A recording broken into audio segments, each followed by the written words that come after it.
yeah. Hmm. Yeah. We live in this whole on. Tap in. Tap in. Let me getting this here.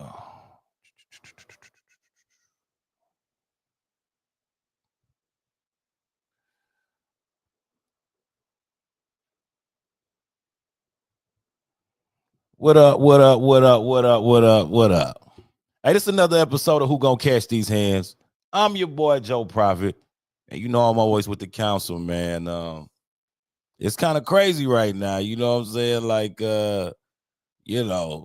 we looking at a different, a couple different things going on right now. Rolly and Ryan. So that means Ryan and Pitbull is canceled. We got Devin and Ramirez. We got Boots and Stanionis supposedly unifying, trying to get it popping. I don't know. It's a lot of different things going on right now. You know what I mean? And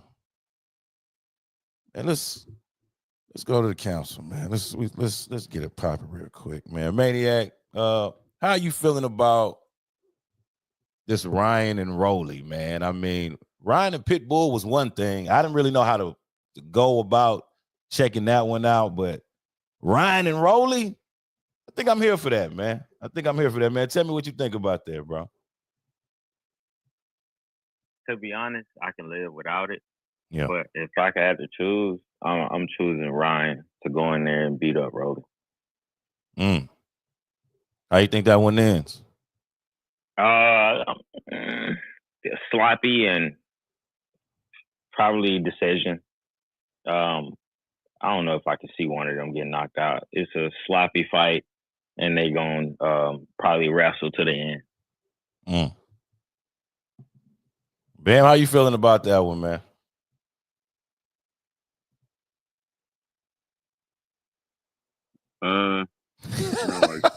Like Chad said, man, I can live without it. But yeah, I got Rolly beating Ryan actually, and I think it ends in knockout. I believe either one can clip the other. They have good power, but I feel like you think Rolly has the power to knock out Ryan Garcia? Yeah, I do. I mean, let's not get it wrong. Rolly's not the best boxer, but he do got power. He does got power. Punch. Yeah, he does. I mean, you got to give it to him. Even Tank admitted that. Tank wasn't trying to get hit with that shit. So we got to give Rolly Romero his just due. We know this fool can punch. You know what I mean? I feel like either one of them can get suckered into a firefight. Okay. Yeah, no, that's true. But see, one thing, one thing I gotta say that I like about Rolly Romero, this guy can sell a fight. You know what I mean? He's really, out of all these boxers, that kind of like lack personality, lack the charisma. I look at Rolly as a self-made guy because like a couple years ago, he wasn't shit. He was just somebody on the Money Mayweather roster. We don't even know how he got there. They used to laugh at him. Even the young buck, Cromell Moulton, was calling him a scrub and a bum, and he was like fucking 10 years old or something, 11 years old. So, it's used to be a lot of disrespect around a Rolly Romero's name and how he used to, I guess, how he used to come to the ring and stuff like that. But I mean, hey, looking at it now, it's just like, now he done made a name for himself. He got the Tank fight, got a little bag under him, got some bread. I mean, it's a little different. People still talk about the skill set of Rolly. You got some people that still might say he trash or he ain't like that or whatever. But as far as a self-made man in the game, a self-made man in the game, I got to give it to Rolly, because to come from where I seen that guy come from and to see how people talk about him now, he's actually, he got a fan base. He got people that fuck with him. You know what I mean? It's kind of amazing to see. Hey, Specs, welcome, man. We talking about Ryan and Rolly, man. What do you think about the Ryan and Rolly fight? And You liking that more than Ryan and Pitbull? You know what? Yeah. That's a toss up. You know, I'm not liking it more than the Ryan and Pitbull, to be honest. Mm. In my opinion, nah. Just hearing that draw instead of Pitbull, I don't know. Nah. I like Pitbull. I like the Ryan and Pitbull more. I think it's a bit more of an exciting fight for me than Rolly, but Got more action in it. Yeah, definitely a bit more of an action-packed fight for me, but I don't know. Maybe Rolly can bring something. Maybe he's improved a bit since his last outing. Yeah. I mean, I guess that's to be determined. We got to see that. You know, shout out to Lunatic in the house. Lunatic says Pitbull's on the Benavidez versus Morrell card. Him fighting Ryan Garcia would have been later in the year anyways. Okay. I mean, I guess that is one way you can look at it. Like I said, the fact that they, you know, Ryan and Pitbull, I mean, I did think it was going to be an action-packed fight because we know how Pitbull's coming. He's only coming one way, you know, one-trick pony. Little SA just swinging, not, you know. But you know what? Let me not say he don't got defense because he does keep that high guard up pretty good, you know. So it's like, I don't really know where to go with a Pitbull, and that's okay. Now this let's move on. Let's move along a little bit. And Boots and Stanionis. Now this is a fight I feel like we're supposed to see like maybe 2 years ago or something like that. Never happened. I mean, I know Errol Spence was paying Stanionis step aside money for a little while so he could do his thing. But I feel like this Stanionis and Boots was a fight we supposed to get a while ago, and we never just got it. And I don't know why. I think it's an action-packed fight. I think it's a fight that's going to kind of show us where Boots is skillfully. You know, it's a fight that's going to show us because Karen showed us a lot. You know what I mean? If I'm really being honest, people thought Boots was finna just wash Karen, beat him the fuck up, yada yada yada. But hey, Karen, in my opinion, he took Boots to school. You know what I mean? And this Stanionis fight, yes, it's a unification, but it's really, I think it's going to show me exactly where Boots belongs in the division because, you know, prior to the Karen fight, the second Karen fight, I remember how they were promoting it, you know, in Matchroom. They had the picture of him. They had the picture of Ben Rodriguez, and they were calling these guys the kings of the division. And I was kind of confused. I'm like, how the fuck is Boots a king or of the division or anything? He just made the first defense against Karen. He ain't done nothing in the division. Ain't no unifying. He ain't beat up on nobody for real. He ain't done shit. To call him a king of the division, you know, I felt like it was kind of disrespectful for the other guys at 47. But that's to be determined. We gonna see, and we're gonna see how that one plays out. But Boots and Stanionis, Maniac, how you feeling about that fight? How do you think that one goes? I'll rock with that one. I'm gonna go with Boots. That's a tough fight, but I think Boots is too athletic, skillful. I think this is the one where he has to go in his bag that people suspect him to have. Mm-hmm. And this should be his coming out party to show how dominant he really is. So do you expect Boots to come out and dominate this guy? Dominate? Nah. I expect them to beat him though. I expect them to look good beating him and do it in elite fashion. Bam, what about you, man? How you feeling about this Stanionis and Boots, man? What are you thinking? Yeah, I like it. I feel like you said, you know, Boots been needing you know, a good opponent to show what he's really capable of. I think Stanionis could bring it out of him. I definitely got Boots winning though. I feel like if he really get in his bag and start letting, like, you know, little punches touching him and shit like that, You know what I mean? It's unnecessary punches, not just punches. Everybody gonna get hit, but the little unnecessary things. Yeah. I don't feel like Sanio should be able to beat him. I think I'm with you on that one. I mean, see, like I know Stanionis is a good inside fighter. I know Stanionis is real tough inside and stuff like that. You know, Boots has been marketed us as this, you know, one of a kind guy. You know, he definitely has skills, get in and out of stuff very nice. You know, but Boots does have some glaring flaws that I've seen on film. And I thought somebody like a Brian Norman Jr. could expose those flaws.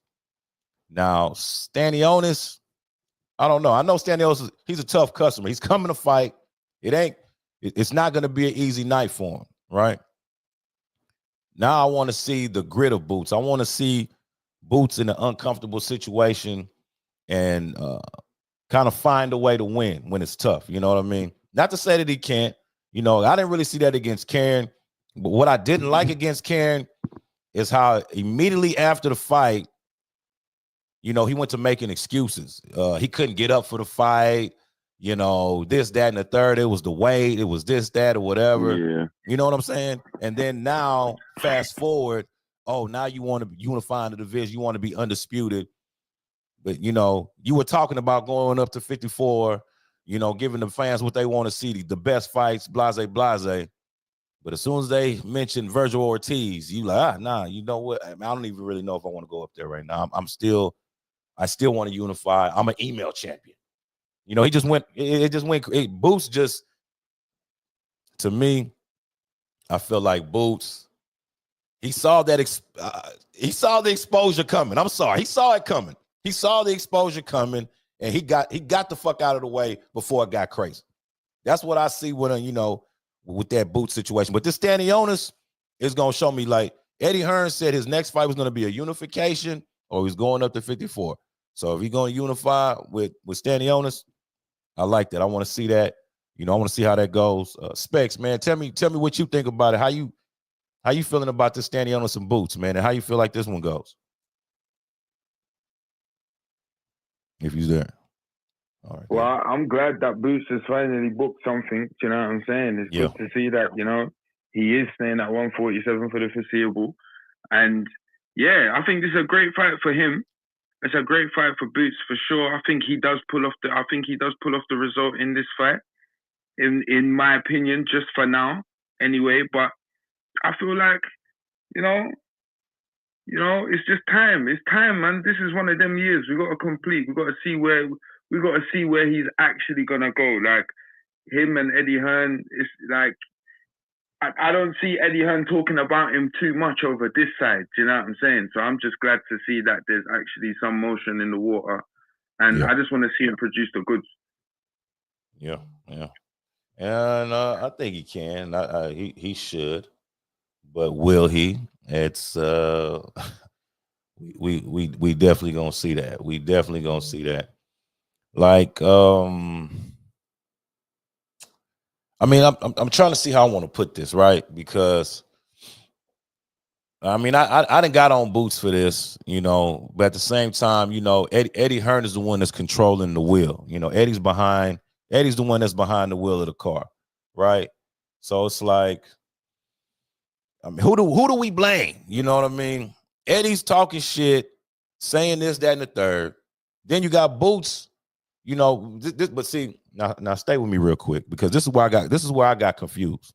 And if y'all out there in the audience, you know, put this in the comments, tell me how you feel. All right, so when we had the Brian Norman situation with Boots, okay, Boots was so fast. He hopped on whatever platform, YSM, shout out to them boys, Greg Hackett, them guys. He hopped right on there and was like, Brian Norman turned down the offer. It was turned down. He said it fast, said it quick, got it out there, right? Fast forward to the Virgil Ortiz situation. Now, as soon as we seen that he was bluffing with that Virgil shit and they press him about it, he says he don't really know what's going on. If it don't come from him, it's bullshit. Don't believe it. You know, he's going to do a better job of being more into the negotiations and So now I'm confused. I'm like, well hold on now, partner. Hold on, partner. Hold on now. Let that nigga cook. Nigga, you said that how are you so in tune with the Brian Norman shit, but you ain't know what the hell was going on when it came to Virgil Ortiz? That's where, with me, I'm lost. I don't get that.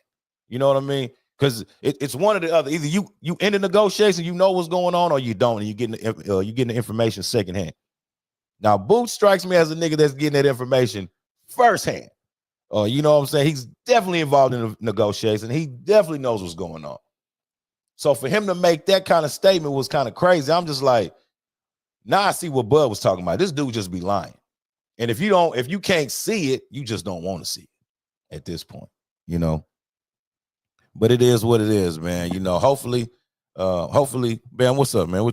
Hopefully he proves me wrong. Hopefully he proves me wrong. But I don't think so. Very confusing. I didn't even know that was confusing. Cause it sound like you picking and choosing. Yeah. And you're not choosing right because the opponents you want to fight not really, you know, elevating you forward in your goals and what you're trying to do. You're trying to be, you know, the man of this division, the boogeyman of this division. You gotta take people like Virgil out. Yeah. You know what I mean? What? Man, stop. What is your profession? Sorry about that shit.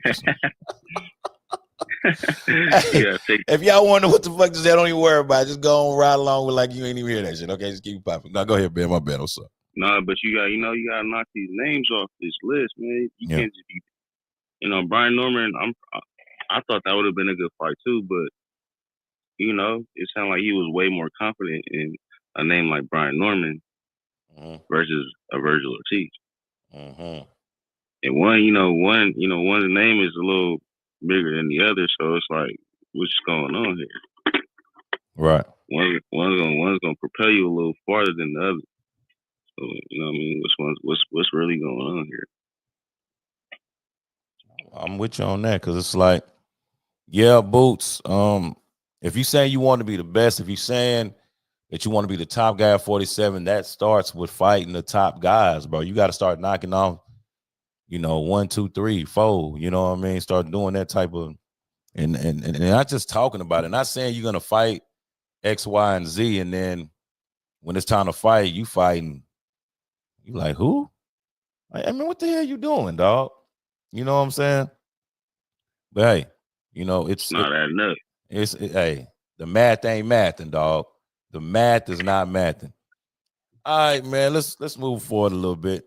Now it's rumored that Haney and Ramirez are in talks to get it popping. You know, before Haney gets in. You know, before it gets that rematch with Ryan in October. How you like Haney and Ramirez? I mean, that's an interesting fight to me. I mean, I could see Haney pulling that one off, you know, just using the skills to kind of, you know, get Ramirez out the way. Ramirez, he kind of like on the back end, you know what I'm saying? He has some very notable fights, great fights. But can he, you know, and Devin coming off, you can't even call it a loss, just this wild extravaganza with Ryan Garcia. And to be honest, it's like everybody saw Devin get his ass whooped. We all saw that. But at the end of the day, it was a no contest. He got his dub back. So it's like it really starts over.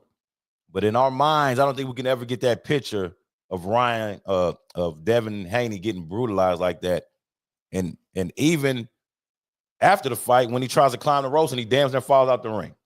So that's a vision that's, you know, it's gonna be that's a hard vision to get out of the fans' memory, especially when you coming back. You done sued this guy, you ain't fought yet since then, saying a bunch of different things.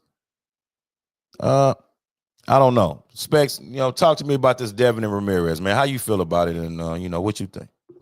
You know what? I think it's a really good fight for Haney to come back and like, if there is any more spite behind those punches because of, you know what I'm saying, his fight with Ryan, then it will be good to see him give us something a bit more emphatic as a return. Do you know what I'm saying? Sure. I really want to see that rematch built up to be something that, do you know what I'm saying?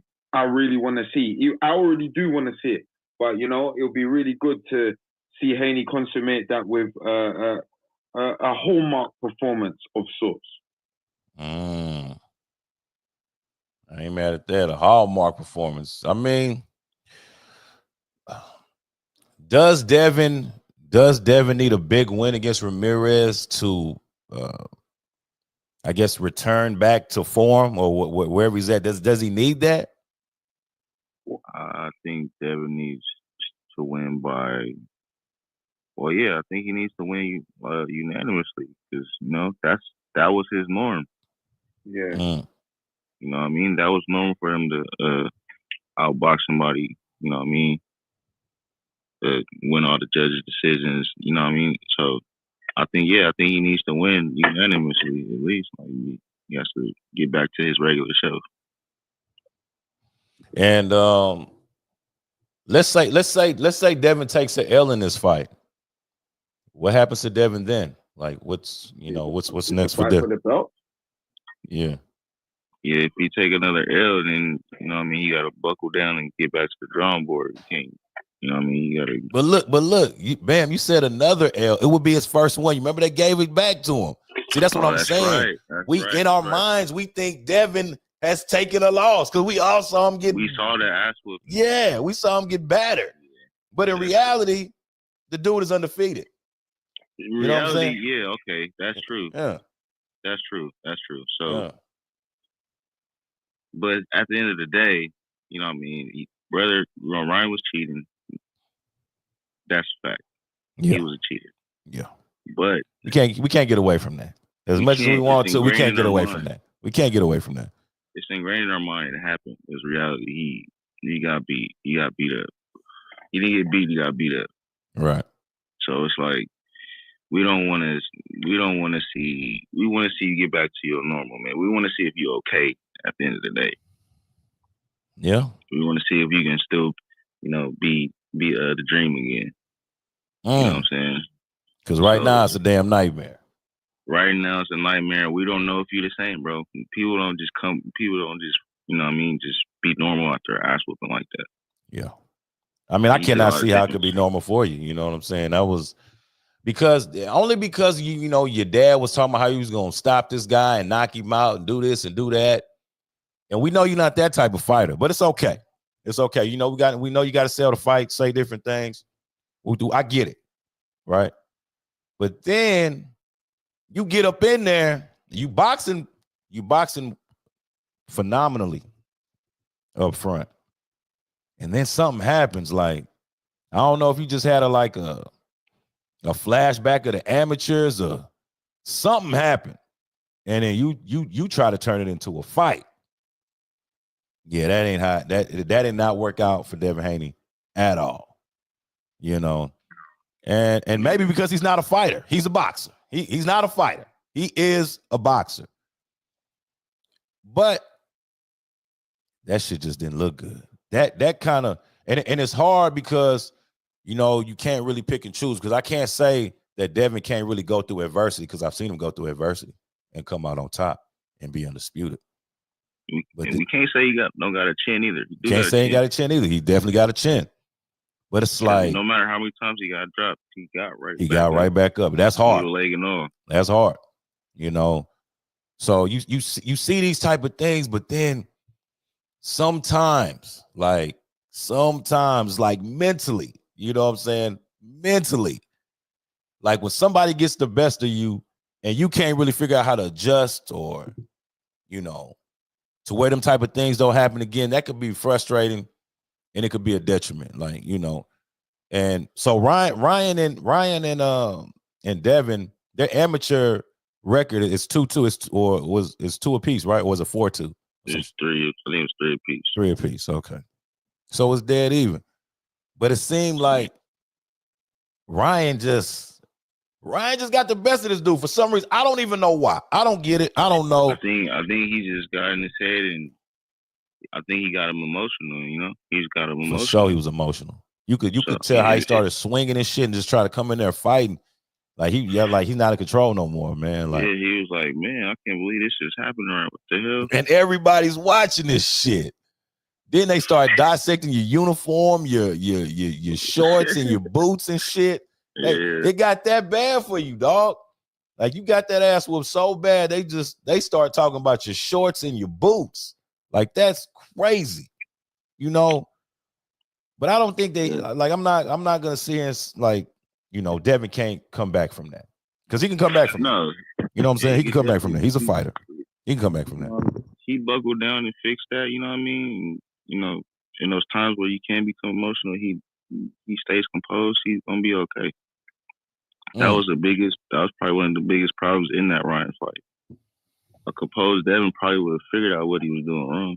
Right, and probably would have been on top of him the whole fight because I felt like when he was boxing, and this is anybody because you know what, the other night I was watching Tank and Ryan Garcia, and one thing I seen, like, if you box Ryan Garcia, you could beat his ass. Like, if you just boxing, like set him up with punches, you know, keep the jab on him, move on him, don't be stationary target.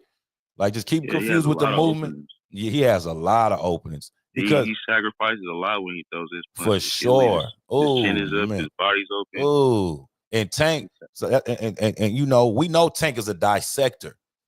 So when I saw Tank, how he actually caught him with the body shot, that shit was beautiful. I'm not gonna lie. Tank knew he was gonna overcommit.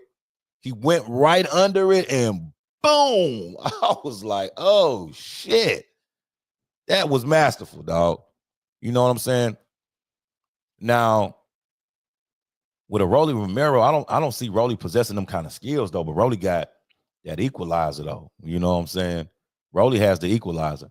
Rolly got that thing that'll, you know, that get your ass back. You come up too quick, you run up quick, run up and get done up. You know what I mean? But the skills, you know what I'm saying? Rolly's feet ain't as good. You know, Rolly's movement, it's real basic, you know what I mean? Almost amateurish, maybe less than that, you know? So, I mean, it's a fight that I'm anxious to see that motherfucker. I'm not gonna lie to you. But this one right here, this one we about to get on, this Frank Martin and De Los Santos.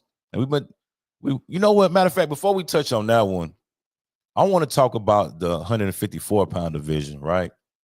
Because yesterday I saw Jamel Charlo in the gym looking good. Shout out Jamel Charlo. He was looking good. But I saw him and I instantly thought of Charles Conwell. Don't even know the correlation there. Just that they both at 154 pounds. And then I saw Conwell on Cigar Talk, you know, shout out Najee. And I'm like, yo, this dude right here, he's so damn dangerous. Like, they trying to stay away from Charles Conwell. Like, this dude, he's a super middleweight, but he body snatching like a heavyweight. Like, he is a body punching motherfucker. Like, that dude, and I'm listening to him talk, and like, you know, why he don't really be headhunting. He's like, hey, the body's just a bigger target. You know, a lot of these guys, they can move their head real good, but they can't move their body unless they moving their feet. And if they ain't moving their feet, I'm tearing that body up. I'm pop, pop, pop. But a Charles Conwell, absolutely true. No, I ain't gonna lie. I heard him talking, Bam. I was like, yo, this guy's a killer. He's a killer. You know what I'm saying? But a Charles Conwell in that division, and he's on the Golden Boy, which is kind of strange, but it's all good. You know what I mean? I wonder, like, how they gonna move this guy and what's next, because him and Virgil, they got a clash. It's almost inevitable, but like in the early, like, you know, because Jamel's back in the division. He's saying the king is back. He's saying all these great things. So it's like, hey, yo, Jamel, what's up? You know what I mean? Jamel and Charles Conwell, that fight ain't going the distance. You know what I mean? But Charles Conwell might end up going, from what I'm looking at, it's like he's going in the Fondora direction, you know, which is another way Jamel Charlo was trying to come in. But I wonder why Jamel Charlo ain't coming in pressing for Terrence Crawford, because he's the champion in recess for that very belt. And so that's easy. I feel like that'll be an easy situation for Jamel Charlo just to come in and step in and say, hey, yo, let me get that up off you, bud. You was talking all that shit when you was with my mans, holding your nuts in my face and all that shit, nigga, let's get it cracking. But he ain't said that yet. And I don't know why. But maybe because Bud was like, he don't want to fuck with him after he took the loss of Canelo, because he said he just went up there for the money. He ain't show no heart, this, that, and the third. Man, Maniac, you Lions only, man. Tell me how you feel about a Charles Conwell and a Jamel Charlo. And then, also talk to me about, Charlo not really pressing the line for Terrence Bud Crawford when he's back in the boxing. Well, first and foremost, I am not fucking Lions Zone. You jackass. No, you are. You are 100% Lions not, Zone. You got it tatted on your back. Hey, Mel and Maul, this nigga is y'all's cousin. Y'all don't even know this. He's y'all's cousin. I'm telling you. This boy ride for y'all harder than any damn thing. Let's go. Pause. Pause. Big pause. Well, first and foremost, I think I 100% agree with you. You should be saying Bud name. Out of anybody name, you should be saying Bud name. You should be saying Fondora name. But Charles Conwell, I think that's a good fight. But I still don't think Charles Conwell is there yet, as far as like on that level yet. I'm not saying that he's not an elite talent. I just don't know how he performs against elite talent. Fair enough. That's fair. That's a fair assessment. Shit. I mean, we got to see it. But like with Boots, how they describing Boots' skill set against lesser opponents, could you use that same theory with Charles Conwell? No, I'm gonna say no, because his journey is different. Okay. His journey is a lot different, and I think we can kind of see that too. Yeah, we can. I mean, and he's very aware too, because when they asked him about Virgil Ortiz, like, he wasn't tripping. He already knew. He's like, man, before I got there, they already had Virgil's plan laid out. They knew how they was gonna move, and they knew the fights they was gonna put him in. And I'm coming here on the back end, so I like how he handled that line of questioning when they asked him about Virgil Ortiz, and he's like, I think he knows in the back of his mind it's inevitable that they meet up. But man, I'm not gonna lie. Yo, I think he does Virgil Ortiz bad. And literally because of his style. Like, I feel like his style, he gonna do all them dudes bad at 54, because Charlo, we saw Charlo knock somebody out with a body shot, that body jab he did, Banana Boy.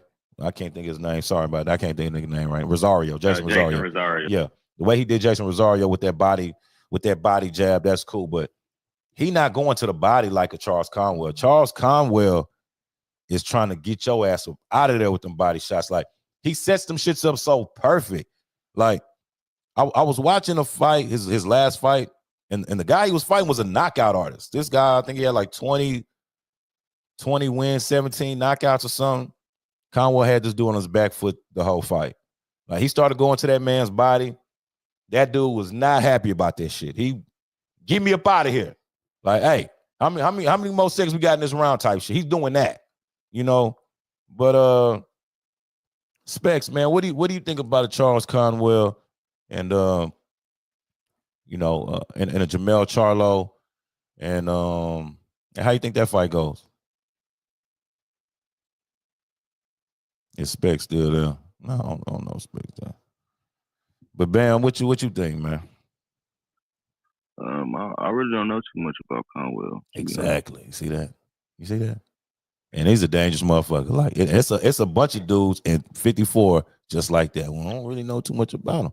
You might see him on a Golden Boy card, undercard, destroying his opponent, and it's not even nothing pretty or flashy. So they don't really talk about it like that or bring it up. But I mean, hey, it is it's interesting. I gotta say that. It's interesting. For sure. I mean, shit, if he's dangerous as y'all saying, it should be a good fight. I think so. I mean, Conwell, he's a dangerous motherfucker, bro. You can't deny that. You can't deny that. Man, hold on, wait. And when it come to Bud and Charlo, let's just keep it straight. Charlotte don't want to fight, but he didn't even want to fight, but when they was talking shit at the Spence fight, he was just emotional because his homie got beat up. Yeah. Yeah. Now, hey Lisa, are you there? Are you in here? Or are you just what you doing? I got a question for you if you are attentive in here. I don't think so. Maybe she's just listening in. Because I did want to talk about Clarissa Shields a little bit and her comments on Layla Ali and how that's going. Because I didn't really know how to feel about that at first, to be honest.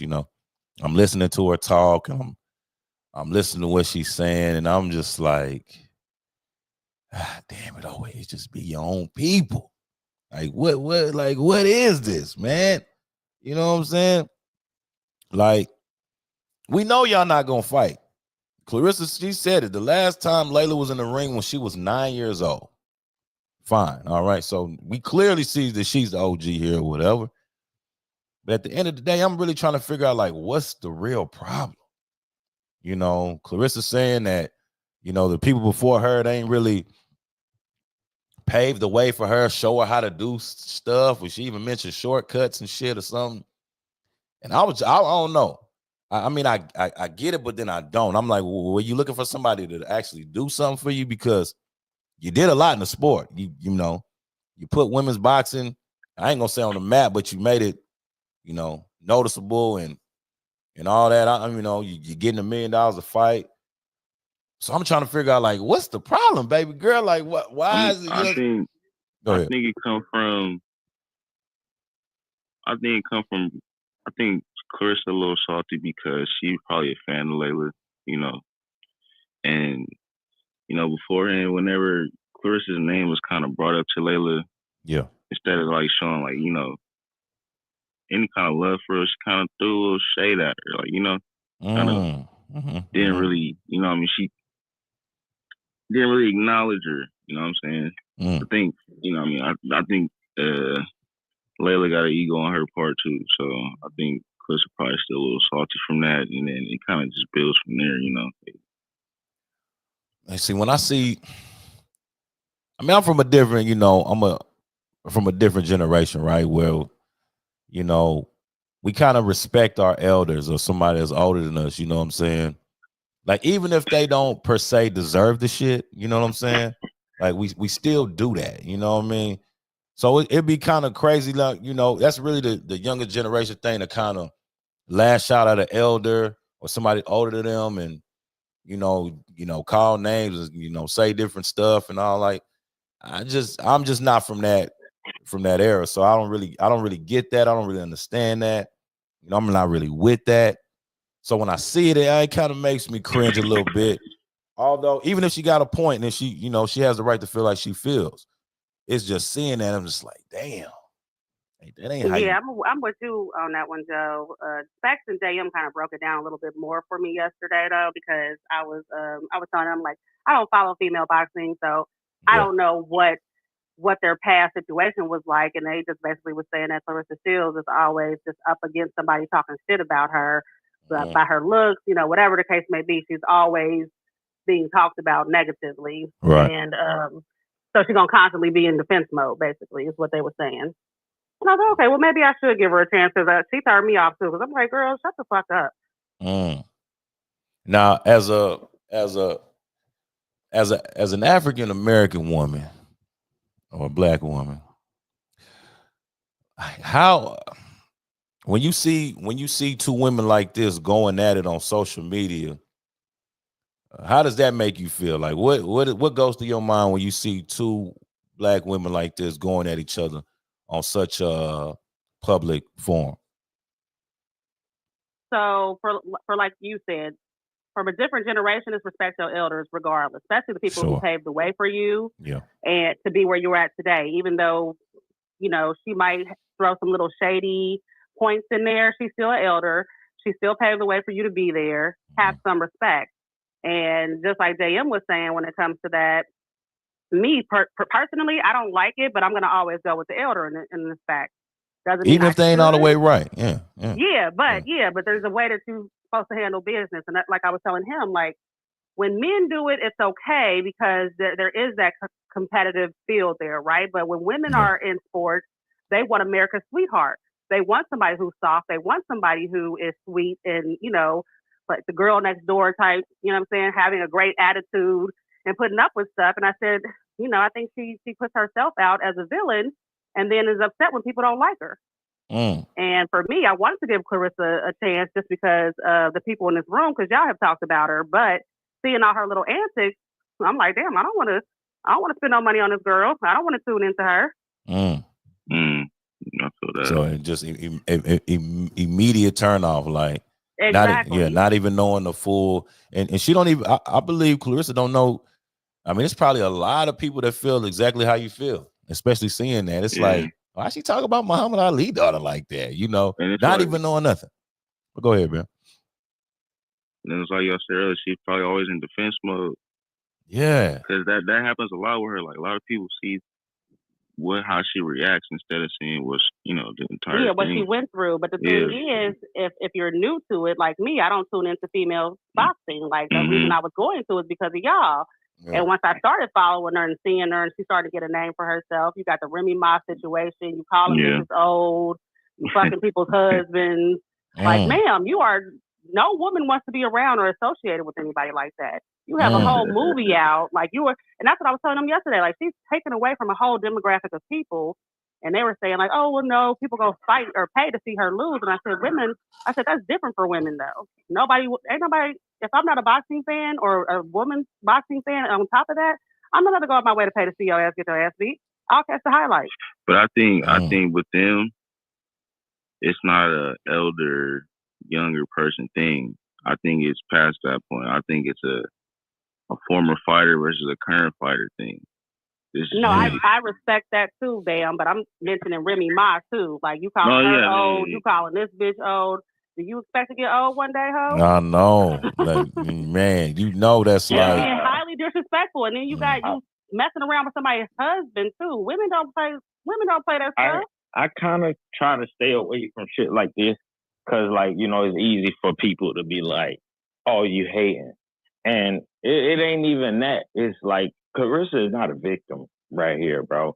And I'm gonna say that because I follow her personally on social media. Yeah. But I do. You know what I'm saying? She's not a victim in all this. Now, a lot of the times it is people poking and prying, but it's because she done tossed them the can of ammunition and say, shoot this shit at me. Like, she'll get out here and put this stuff out here. She'll get out on an interview. Somebody asks her something simple like, would you ever do a card with Jake Paul? I'd never do a call no damn Jake Paul. I'm a 2-time gold medalist. Yeah. She does that. Yeah. People don't do that. Yeah. Jake Paul ain't get up there and say, hey, Clarissa, good for winning 2 gold medals, but I sell out more arenas than you. He don't do that. Yeah. She brings this to the attention. So how is she a victim because people don't like her character? That's just who she is. If she's not a good person, nobody's obligated to like her. Right. You're not a victim because people don't like who you are. Right. Let's kill that narrative. Yeah, and I also seen that she's not friend. Her family. She said her family don't even mess with her. It's just like, man, sometimes it's just you, ma'am. It's not everybody. You know what I'm saying? Like, if everybody ain't fucking with you, maybe take a step back and look in the mirror. Like, you have this great movie out that everybody who's seen it said is great, but you're not even promoting that. You're promoting nonsense. And if somebody don't go and watch your movie, Lisa, how can you be mad at people? Exactly. You like. I've seen that too. Like, girl, I don't know, man. It's just crazy. Nobody's obligated to do anything. Like, even some of the comments. So I get some of the comments. She's supposed to snap back at those people online.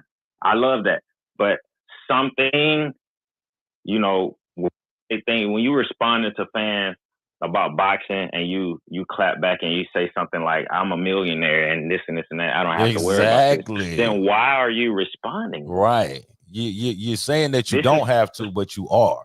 This is what rubs people the wrong way about you. Yeah. And even, let me tell you something. She's only 29 too, so I do try to give her some grace. because the male athletes they get beside themselves and talk shit too. Oh, they all the same. For sure. They for all sure. the But same. she definitely needs somebody in her corner who's telling her, "Hey, this is stuff that you speak on, and this is stuff that you don't speak on." But she said she got OGs in her corner though. Lisa, like she was like, I've seen that. I don't believe her. She couldn't me even name them herself. neither. There's no She couldn't even way. name them herself. There's when she no said that. way. Let's There's kill literally this no way. narrative too. Just because somebody older don't make them OG. No, that's a fact. Facts.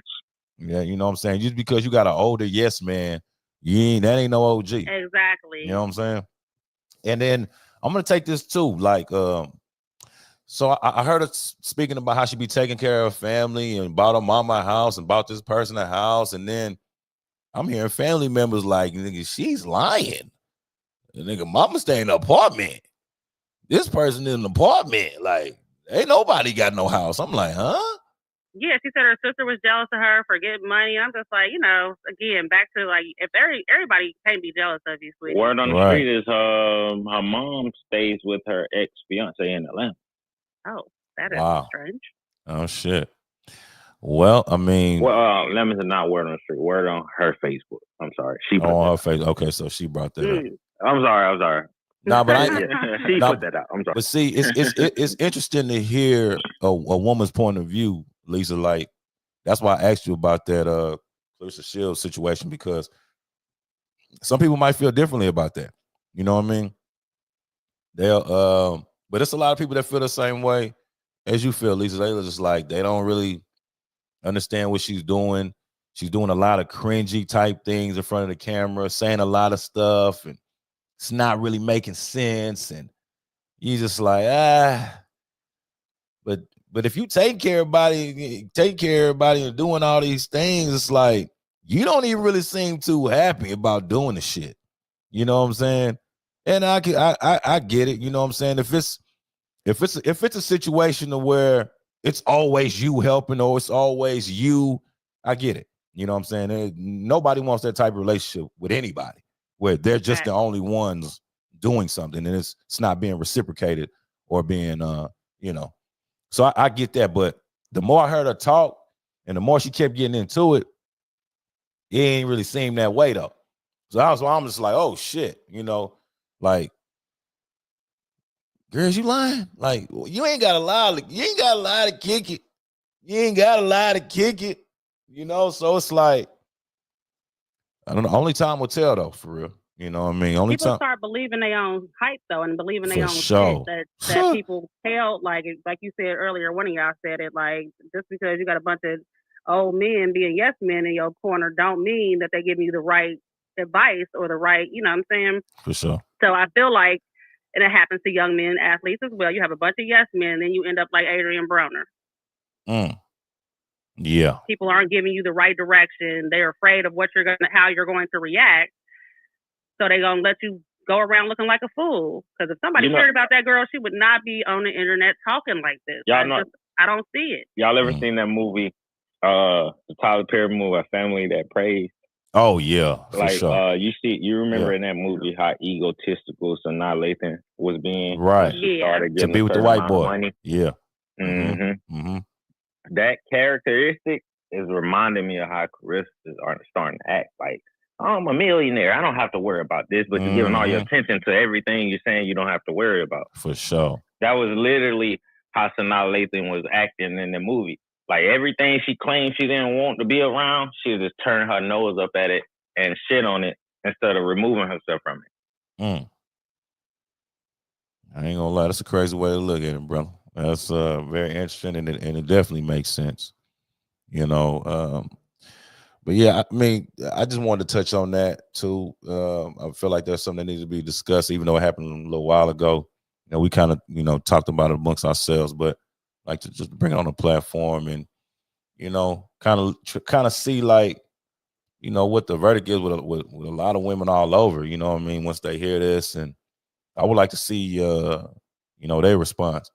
But for sure, they got to watch the Clarissa thing first, and maybe they might want to deep dive and get into, how they even started beefing, because I seen pictures of Clarissa and Layla together. I mean, look genuine, but then you see, I done seen pictures of Shakur and Tank Shakur looked like he's just so happy to be in Tank presence, and now, he's a bitch ass nigga and da and all this. Keyshawn too. So, like, I kind of understand both sides. I get it.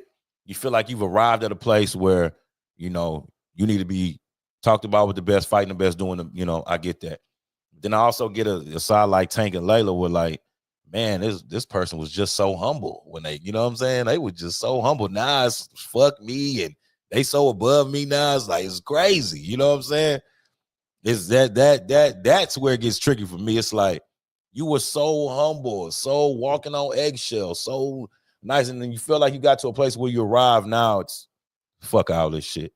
Niggas ain't shit. Nigga, what? Right. When idols become rivals. That shit is mind-boggling. That is insane. Which Layla didn't even throw no shade to me. No. It just wasn't no shade. She just answered the question. Right. Like, and if I'm not mistaken, it was along the lines of, do you think you would have been able to beat Clarissa Shields? Yeah. I thought it was something like they asked. She was like, they didn't have the Olympics in my day, or I would have been gold medal too, type shit. It was from Andre Ward though. Yeah. Okay. See, I'm talking about from years ago. Oh, okay. Yeah, I thought from years ago it was like something dealing with ESPN where they asked her, if Dream, if it was, between you and Clarissa, like who would have won? And oh yeah, of course she would have said her. Like, I'm confused. Right. What's she supposed to say? Right. What the hell is she gonna say? I don't know. It's just petty. It's just petty and stupid. And all these boxers, they really out here loving hip hop boxing. That's what this shit is. Nah, especially when you bring Remy and Papoose into the shit. It's like, what are we doing? What it is. Like, what are they doing in here? Like, what is Remy Ma and Papoose doing in here? What the hell? At this point, Tank and Shakur acting like Scrappy and Stevie J. Come on, man. Bro. Like, come on, man. Like, this shit is getting crazy up in here, man. Like, hey, you really should make a reality show out of this shit. Now that you say that. No bullshit. Like, it's definitely giving reality TV. Put all these niggas in a room together, in a house together, and see what the fuck happens. Might as well throw in Alicia Baumgartner in there too. I'm just saying, man. Hey, man, shout out Mika Do, man. You know what I'm saying? All the way from H-Town, you know what I'm talking about? Hey, I don't know. Hopefully it gets better. Hopefully, I need them two to just sit down. They need to do a face-to-face. I would like to see that. Like, how they be doing, when the fighter's about to fight and they do the face, you know what I'm saying, on Matchroom. Just off hype. You know what I'm saying? They need to do that. Just have a, Clarissa and Layla face-to-face. Let's just talk about it. It's about to be a whole bunch of bickering back and forth and yelling. But see, Layla don't give me she doesn't strike me as a yeller. She don't look like she know how to scream. But I think she'll probably yell and then calm down and say she's too old for this, and it's gonna be boring. That's accurate, Sanchez. Like, and I think I'll think it'll be genuine too. That she will say like, "Oh, let me calm down. I'm getting beside myself." Because I do believe Clarissa might be able to take her there. Right, exactly. So it's just gonna be a fiasco. Well, we try. Well, man, there it is, man. I don't know, because she got good PR too. She has the training. Who, Layla? Yeah. Okay, yeah. And she got the training to make sure that she don't, you know what I'm saying, go off the pocket. But I don't know. I guess it depends on Clarissa's energy, I think, too. Well, we know that energy ain't gonna be. Knock your ass out. Yeah. Most definitely. I think the part that's gonna get probably Layla is she's jealous of her. She wish she had her confidence, something along those lines. She probably gonna say she living off her daddy name. That's probably gonna piss her the fuck off. Oh, you living off your daddy name? Oh, but is that true? And if she really want to be mad, she really want to make her mad. She need to say, "That's why your nephew trash." Oh man. See, that's why I need to be a PR. I have motherfuckers hot. What? Like, you don't even claim your nephew. When was the last fight you was in? I ain't never seen you at your nephew fight. What's going on? Facebook. Bro. What you say? Oh, they got a picture on Facebook? Acknowledge them on Facebook. Oh, wow. They need to hire me. Not acknowledge them on Facebook. That's wild. That's wild. Well, look, man, it's another episode. Who gonna catch these hands, man? Listen, I'm your boy Joe Prophet. He's my people, man. The council, man. You know, hey, listen, we coming every day, man. You know what I mean? We'll be back tomorrow. We appreciate everybody in the comments, everybody that came and pulled up at the show, man. Appreciate you. Hey, man, listen, hit the like button, share this with a boxing fan, and pull up tomorrow, man. Right here again. You know what I'm saying? Like I said, I'm your boy Joe Prophet, man. We out, man. Peace. Appreciate y'all.